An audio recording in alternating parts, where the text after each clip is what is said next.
Arthur, I was looking through old photo albums this morning. The ones from when the kids were just starting school. I found that picture of Michael on his first day in kindergarten with that little cowboy backpack you insisted on getting him. You were so worried he wouldn't make any friends. And he ended up being the mayor of the playground by recess. He always did have a way with people. But I see. That photo, it feels like a lifetime ago. It's a long way from kindergarten to this conversation. I think we are ready. We've spent our whole lives teaching them about responsibility and the value of a dollar, about looking out for each other. But now we're avoiding the biggest conversation about it. The one about how we pass on not just our assets, but the life experiences that built them. The story of us. The will, the money.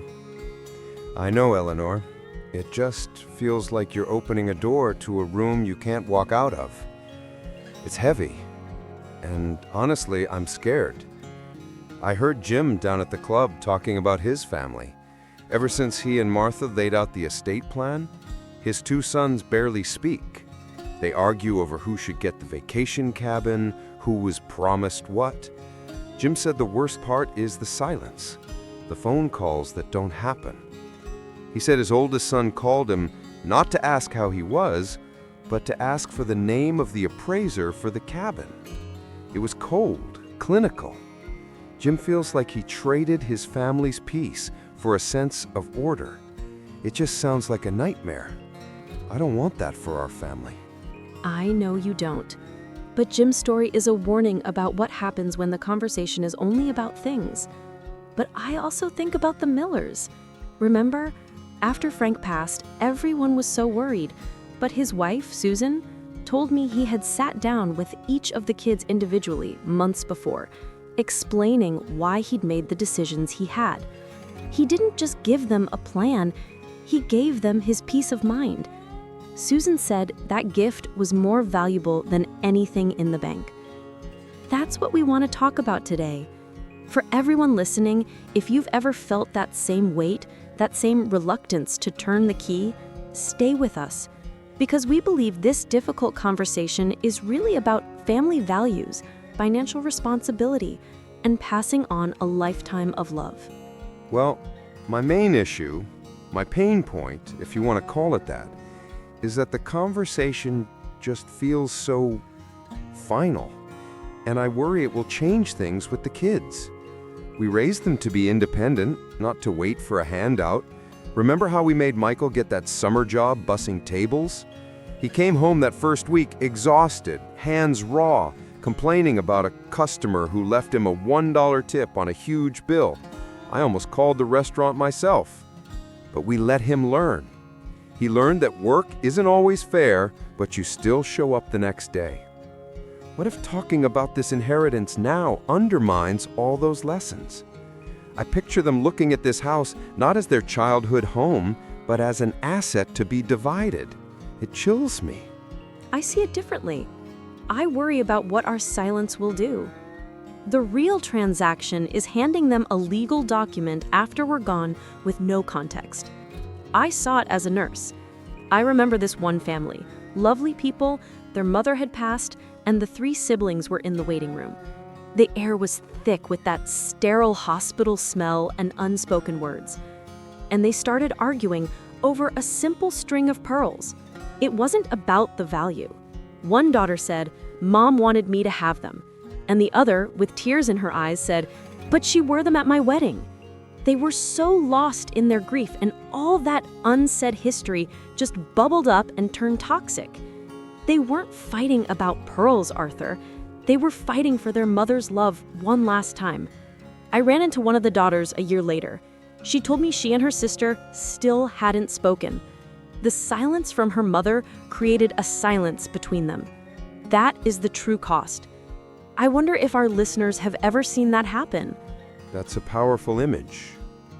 My own father, he just handed me an envelope one day. Said, "Don't open this until I'm gone." That was it. He thought he was making it simple, but he left me with a lifetime of questions about his life, his choices. Inside was the deed to a small parcel of land he'd bought decades before. I used the money from its sale as the down payment on this very house. But I still wonder, did he sell that piece of land because he had to, or because he wanted to invest in my college education? Was he proud of the choices I made with my career, which was only possible because of his sacrifices?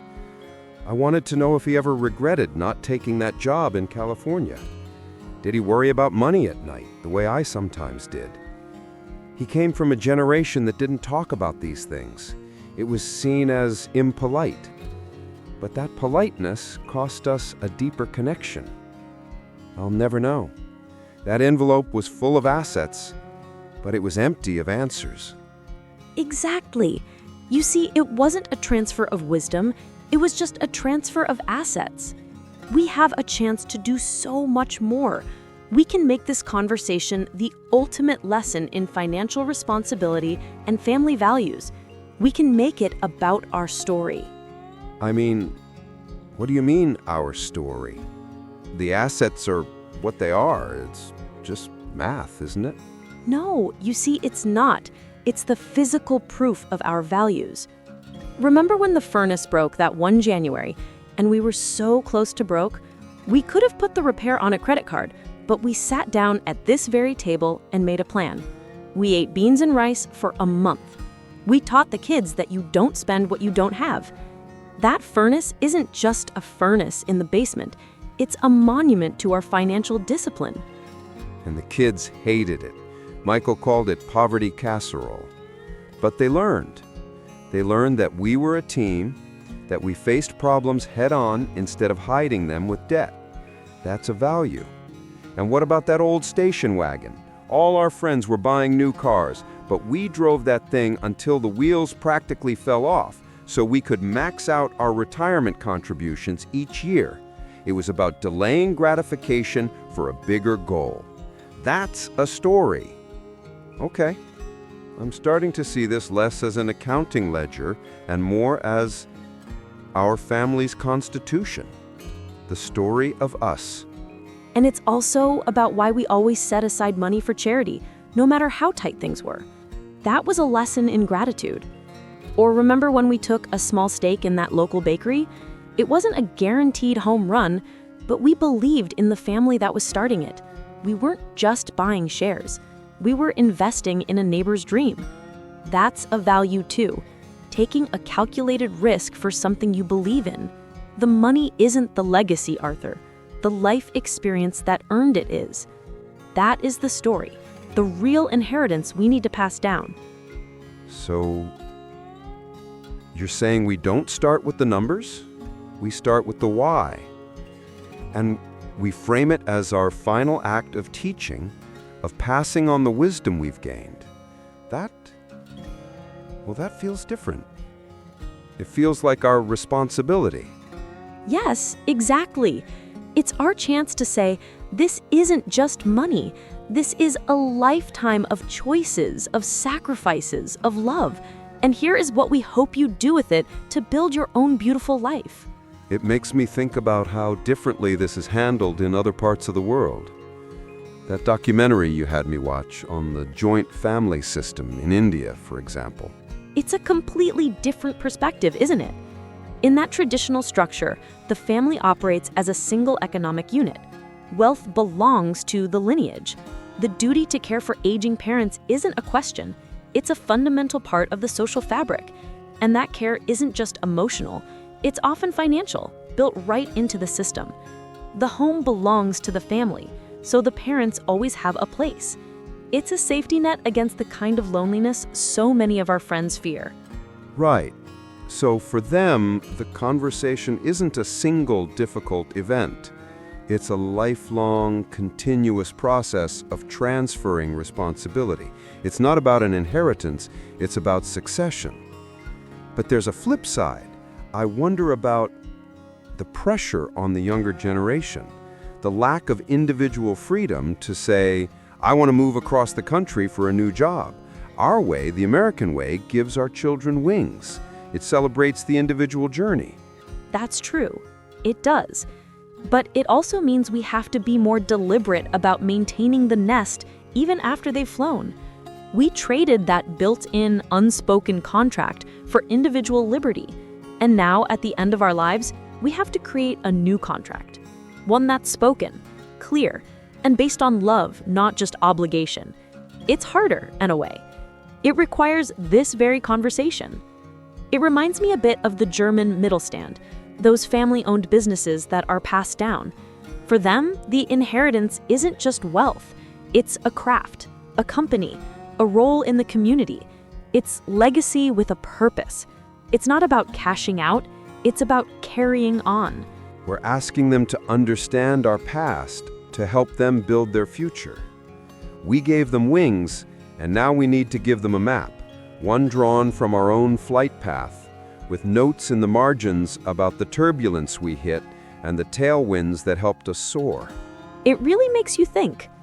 In our culture, we prize independence so highly, which is wonderful, but it means this conversation feels like a finish line. For them, it's just another lap in a relay race. I was reading about Japan, where the family line, the koseki, is historically so important. But now they face this incredible crisis with an aging population, and the old ways don't always work. It shows that no culture has a perfect answer. Every family has to find its own way to blend tradition with modern reality. It's a powerful reminder that this is about ensuring the family thrives, not just dividing assets. Okay, so this is about more than a will. It's about a wisdom document. For everyone listening, let's think about this together. Eleanor, what are the key questions we should be asking ourselves? Well, I think the first one is, beyond the money, what is the single most important life lesson or family value you want your children to inherit? For us, I think it's resilience. The furnace story is a perfect example. That's a value we want them to carry forward. But Arthur, you might say it's about fiscal prudence. Both are true. Maybe the first step is for partners to agree on what those core values are. Think about a time you had to make a tough financial choice. What was the principle that guided you? That's a value. That's the story to start with. That's a great starting point, and a practical one. How do you separate the conversation about values from the conversation about valuables? Should they be at different times? Do you have one child who is more emotional and one who is more practical? Maybe the conversation needs to be tailored. For our kids, I imagine we'd need to talk to Michael with a lot of stories and feelings, and maybe with his sister, Sarah, we'd have the spreadsheet ready. A family meeting might be great for some, but for others, it could feel like an ambush. Maybe it starts with a letter first, so they have time to process before they react. What do you think, listeners? A big family meeting or one-on-one chats? And finally, a challenging question. How do you communicate your hopes for their financial future without sounding controlling? How do you make it a gift of wisdom, not a set of rules?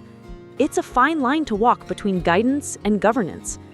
I think for us, it's about saying, we hope you'll be wise, not you must do this. We can express a wish that they be generous, for example, without mandating a specific charity. It's about trusting that we raised them well enough to make good choices with the foundation we're leaving them. We would genuinely love to hear your thoughts on this. This podcast is a community, and we're figuring this out right alongside you. Your experience is valuable. Please go to the comments section and share your stories or your fears. Your insight might just be what someone else needs to hear to start their own conversation. And that leads perfectly into our next conversation. We'll be talking about how to let go of the roles that have defined us for so long and explore a powerful idea, the secret to being happily useless. It's about finding a new kind of purpose when the world no longer needs you to be productive. So, I guess we're decided. Looking at that photo of Michael this morning, I don't just see a little boy with a backpack.